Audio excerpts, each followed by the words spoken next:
দেখে তো মনে হচ্ছে ঠিকই আছে। বুননটা ঠিক আছে মনে হচ্ছে না, একটা উপরে একটা নিচে। হুম হুম। হ্যাঁ হ্যাঁ, যখন ভুল হবে সেটাও চোখে চোখে বাজবে, হয় দুটো উপরে থাকবে না হয় দুইটা নিচে থাকবে, তখন তোমার এটা মিলবে না। ওই যে সাদা সুতাটা যেটার কথা বললাম তখন ওটা ভেসে থাকবে, দেখা যাবে। ঠিক আছে, চলছে আমাদের বুননের ক্লাস।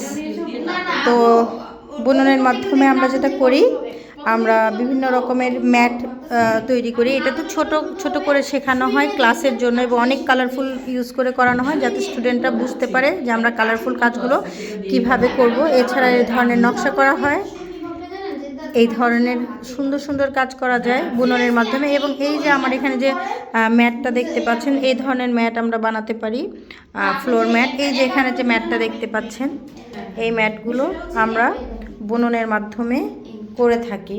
পাশাপাশি ওয়াল হ্যাং করা যায় এই যে ধরনের নকশা করে, কিন্তু আমরা দেয়ালেও ঝুলানোর জন্য ওয়াল ম্যাট করতে পারি। এই হচ্ছে ট্যাপেস্ট্রি, হ্যান্ডলুম উইভিং বা বুনন। এই যে ধরনের কাজ করা যায়। আর এটা হচ্ছে আমাদের বেসিক কোর্স। এছাড়া অ্যাডভান্স কোর্স আমাদের খুব শীঘ্রই শুরু হবে, যে কোর্স আমরা বিভিন্ন রকমের নকশা, সিনারি, এই ধরনের কাজগুলো করতে পারবো। তবে তার জন্য এই হাতে খড়ি যেটা বেসিক কোর্স, বেসিক কোর্সটা জানা জরুরি। বেসিক কোর্স জানা থাকলে আমরা অ্যাডভান্সও করতে পারবো খুব শীঘ্রই।